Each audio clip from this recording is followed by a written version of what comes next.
Bhojpuri film जगत से जुड़ल हर ताजा तरीन खबर सबसे पहले जाने खातिर भोजपुरिया आर्यन चैनल के सब्सक्राइब कर ली और घंटी के जरूर दबाई। जय हो भोजपुरिया समाज।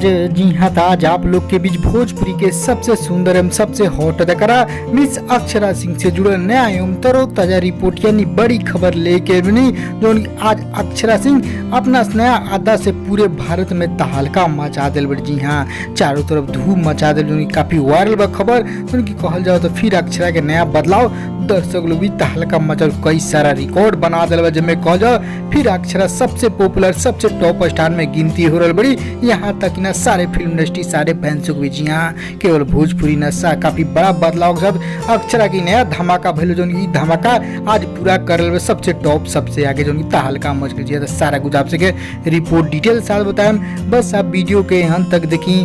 उससे पहले एक और रिक्वेस्ट करें आपसे के यदि आप भोजपुरिया आर्यन चैनल पर नया बानी तो जुड़ जाए, सब्सक्राइब कर ली और एक घंटी के आप जरूर दबा दी।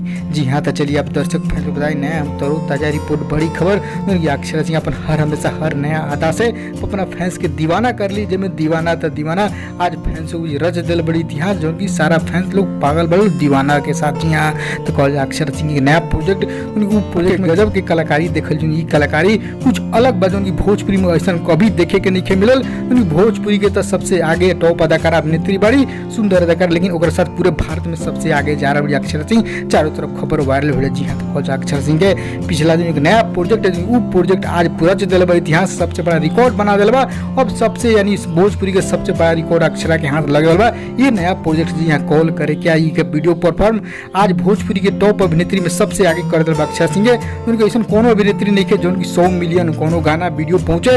अक्षरा सिंह गाना 100 मिलियन बहुत जल्द पूरा कर लो, यानी 91 मिलियन प्लस व्यू पूरा कर चुका है, जो भोजपुरी के सबसे टॉप अभिनेत्री के सबसे टॉप वीडियो साबित हो। कॉल करे क्या ऐसा आदा ये पहली बार भोजपुरी कोनो स्टार अदाकारा लेके आयल बा, उनकी भोजपुरी काफी बदलाव के साथ खूब पसंद आता है, यहाँ तक ना विदेशों तक। जी हाँ, भोजपुरी यानी भारत के सबसे टॉप अभिनेत्री में अक्षरा सिंह सबसे बवाल वीडियो गाना साबित हो। कॉल करेगा जो social media call social media TikTok Bigo चारों तरफ धूम मचले फैंसों के बीच। गाना के रिकॉर्ड सभी हीरोइनों से सबसे आगे साबित हो रहा है। तो आपसे बस प्यार से बचिए Akshara Singh official YouTube channel पर एक गाना बाटे, आपसे सर्च करके कॉल करके वीडियो सॉन्ग सुनिए और गाना के व्यू बढ़ाएं, ताकि भोजपुरी के सबसे टॉप अभिनेत्री अक्षरा सिंह पूरा भारत के सबसे टॉप अभिनेत्री बने तहलका मचा ही दिलवरी। अब आपसे के प्यार से जोड़ आपसे खबर का लाइक शेयर जरूर करिए, ताकि सभी फैंसों के पास खबर पहुंचे और गाना का व्यू और काफी रफ्तार बढ़े। बस 9 मिलियन और कुछ कमी बा, और 9 मिलियन बाद 100 मिलियन पूरा कर ली, तो उनकी भोजपुरी नावल और इंडस्ट्री में सबसे आगे अक्षरा जा रही। आपसे प्यार से खबर का लाइक शेयर जरूर करें। में एक और नया बात बताएं आपसे, लेटेस्ट न्यूज यदि इंस्टाग्राम फेसबुक पे भी पाओ, ऊपर सर्च करके भोजपुरी को फॉलो कर दे, ऊपर भी न्यूज मिलती है यूट्यूब के अलावा।